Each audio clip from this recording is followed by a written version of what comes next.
છોટાઉદેપુર જિલ્લાના પાવીજેતપુર તાલુકાના પાનીમાઈસ ચોકડીથી નજીક કદવાલ તરફ જતા ચાકરિયા ગામ આગળ એક તોતિંગ બાવળ ઝાડ રોડ ઉપર ધરાશાયી થયું હતું.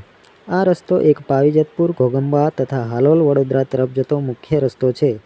જે રસ્તા ઉપર આવતા જતા તમામ વાહનોને આ બાવળના કારણે પોતાને મંજિલે પહોંચવામાં વિલંબ થયો હતો.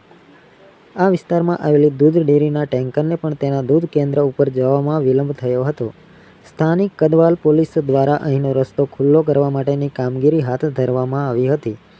મનોમંથન, પ્રીતમ કનોજિયા, પાવીજેતપુર.